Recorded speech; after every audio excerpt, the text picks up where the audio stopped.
Yep, salut à tous, c'est Victor, j'espère que vous allez bien. Juste pour vous cadrer un petit peu le sujet de cette vidéo, il faut savoir que cette vidéo, c'est un condensé de toute une interview qu'on a fait en direct sur Twitch. D'ailleurs, je vous invite à me suivre sur Twitch puisque je fais des lives assez réguliers. On monte des projets clients ensemble, on discute, vous me posez des questions, on regarde des trucs. Et de temps en temps, il y a des petits concepts comme ça, des interviews assez sympas. Donc n'hésitez pas à me suivre, il y a le lien dans la description. Vous avez pu d'ailleurs poser des questions à Pablo pour les personnes qui étaient en live. Et puis pour toutes les autres personnes qui n'étaient pas en live, vous allez pouvoir assister à un petit condensé des meilleurs moments de cette interview. Et notamment pas mal d'anecdotes de tournage sur le dernier clip Mona Lisa de Booba, sur lequel Pablo a participé, c'est assez fou, et il y a eu des anecdotes hyper intéressantes, donc je vous invite vraiment à rester jusqu'à la fin de cette vidéo, vous abonner si c'est pas déjà fait, et puis je vous souhaite un très bon visionnage.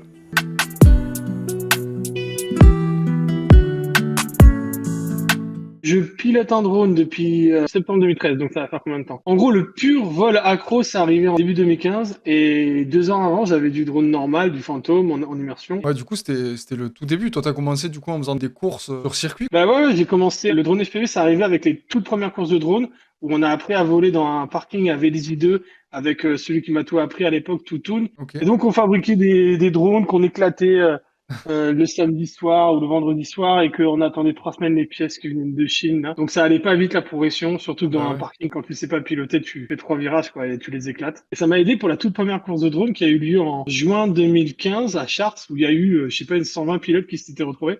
Ah Et ouais. ça a vraiment, ah ouais, ça a créé en fait toute une génération. Il y a même encore plein de gens que je vois encore aujourd'hui qui ont pas arrêté le drone.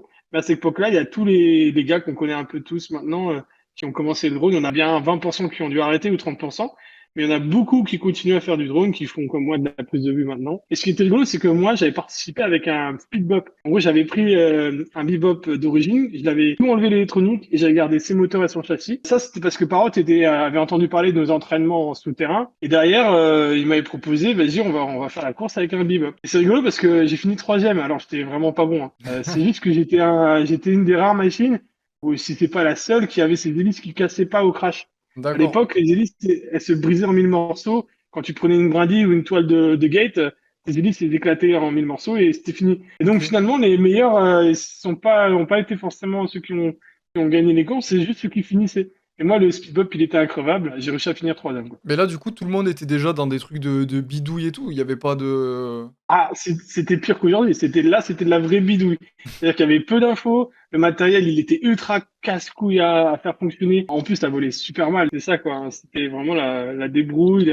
Et c'était ça qui était rigolo, c'est qu'on s'amusait bien à pas bien voler, à s'écraser, à réparer, à essayer de comprendre pourquoi ça marche pas. Ça, c'était vraiment le début du drone, quoi. Et du coup toi t'es le premier pilote pro FPV en France, c'est ça? Alors, je pense même dans le monde, parce que, Ah si ouais? tu veux, ouais, quand j'ai fini troisième de cette toute première course, il n'y avait jamais eu d'autres courses. D'accord. Derrière, il y a eu une course dans le sud de la France, et ensuite, il y a eu la première course aux États-Unis, à Sacramento. Là aussi, j'y suis allé. Et bien moi, déjà, le PDG de Parrot, Henri Sédou, m'avait sponsorisé. J'ai arrêté mon boulot pour faire les courses, et c'était mon boulot, quoi. Ah Aller ouais, faire des putain, déjà? courses, ouais, dès le début.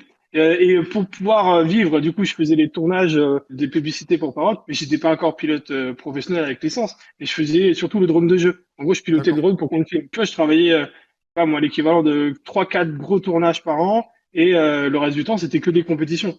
Donc, je Putain, pense énorme. que j'étais pro juste avant. À l'époque, c'était Final Gladius, qui était le premier pro avec Mister Seal aussi très rapidement. Et ouais, juste avant, genre 1 ou 2 mois avant, quoi.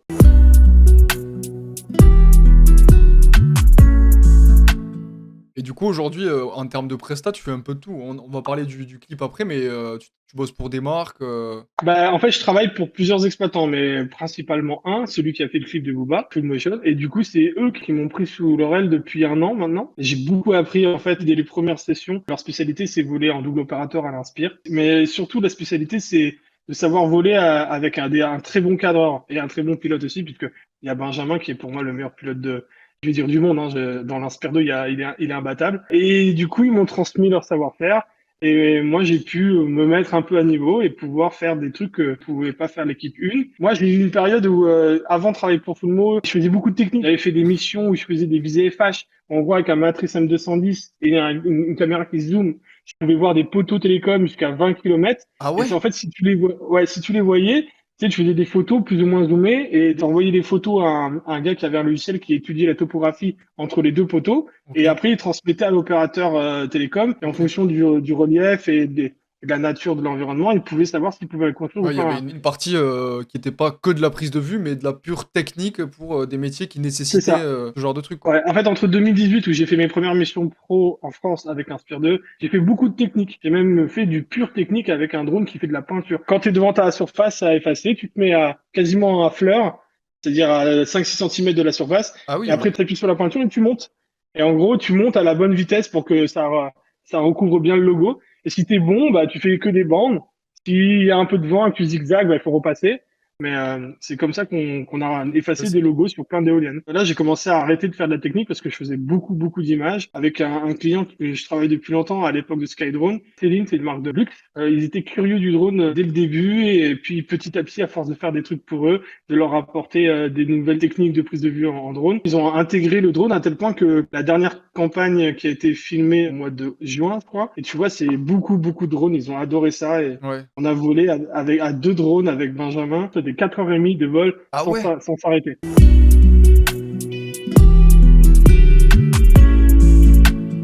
Il y a eu Rita Ora, ça c'était un super clip, c'était en Bulgarie. En plus là c'était avec un Alta 8, c'est une grosse caméra de cinéma et il a fallu décoller dans un endroit improbable, genre dans une sorte de coupole en béton, c'était l'ancien palais des congrès du Parti communiste en Bulgarie, qui est en haut d'une montagne et il était givré. Et en plus il y avait du vent et les nuages continuaient à balayer et il fallait décoller de ce truc-là, Oh sortir là là. par les fenêtres. Les fenêtres, c'était genre 2,50 m de haut. L'Alta, quand il est déployé, tout ça, il fait bien 1 m 20 de haut. Et là, c'était une grosse expérience, Rita Ora. Et derrière, il y a eu Booba. Et si Ok. tu m'as contacté pour ça, Ouais, bah, si ouais. tu veux, je peux te raconter plein d'histoires dessus. Du coup, comment ça se passe là? On te propose, on te dit, ouais, il y a un tournage. Ça a été tourné au Mexique, hein, c'est ça? C'est ça. Ça a été tourné dans le Yucatan, la partie ouais, au sud-est du Mexique. Et du coup, quand ils t'ont parlé du projet, tu savais que c'était pour lui et tout? Alors en fait, historiquement, Benjamin et Brice de Full Motion, ils avaient fait le clip basique d'Orelsan. Tu sais, Ok. ce fameux Ouais. clip qui a d'ailleurs montré les potentiels du drone par ce long plan séquence qui est d'abord porté au sol, lâché, et après le drone s'en va. Ça, c'est vraiment un des plus beaux projets de l'époque, en 2015 en plus, je crois, ou 2016, je sais plus. Ouais. Et du coup, le réalisateur de ce clip, il voulait faire le prochain clip de Booba et il avait demandé à Brice de Full Motion, qu'est-ce qu'on sait faire aujourd'hui, depuis, quelles sont les techniques de drone. Et donc, il y a Brice qui lui a montré le drone light. Tu sais, c'est ces gros drones où on porte de la LED qui éclaire très fort vers le bas Ouais. pour simuler, tu sais, un peu comme les hélicoptères qui font de la recherche de personnes. Il me demande à moi, vas-y, t'avais pas fait un drone avec des torches rouges qui brûlent, ou quand tu le regardes, t'as l'impression de voir une comète rouge. Et je lui dis, bah si, ouais, ça, c'est un projet que ça faisait 2 ans que j'ai essayé de proposer à un projet. Ben déjà, en fait, j'avais décidé de faire une boule de feu volante. Parce que j'avais vu un projet qui était magnifique, où tu vois un skieur qui est équipé de plein de LED. Ouais. Et quand il descend dans la poudreuse, ben, du coup, sa lumière blanche éclaire la neige autour de lui. Ah oui. Et c'était une belle vidéo. Et je me suis dit, ce serait trop bien qu'avec un drone de course, on soit la source de lumière du projet. Et donc, Lionel, il a proposé un truc qui a plu apparemment à l'entourage du Booba ou à Booba directement, je ne sais pas. Et finalement, ça a été lui qui a été choisi, donc Full Motion comme prestataire. Oui. Et on était que des Français, même avec le réalisateur et le producteur. Ah, c'est cool. On a été envoyés faire le clip. Et là, il y a vraiment eu plein de techniques de drone différentes. Donc, il y a eu l'Inspire 2. Dans le clip, il y a des moments où ça tourne autour de la petite pyramide. Et en fait, si tu regardes bien l'inclinaison de la caméra, c'est pas l'inclinaison d'un drone FPV. C'est-à-dire que le drone, il va à droite alors que la caméra regarde à gauche. Et donc ça, c'est de l'Inspire 2 9 mm. Ça a été fait à 2 opérateurs. Il y a eu aussi des prises de vue au-dessus de la plage en Inspire 2 à la plus longue focale où il se balade, etc. Il y a eu le drone lumière, donc c'est un gros Alta 8 avec un Movi qui a des LED. Donc Ça, c'est moi toi qui pilotais le drone. Ouais. Ouais, le gros drone lumière, celui qui tourne autour de la grande pyramide et au-dessus de la forêt. Parce que du coup, il y a un cadreur. C'est-à-dire que moi, je pilote, mais il y a quelqu'un qui dirige la lumière.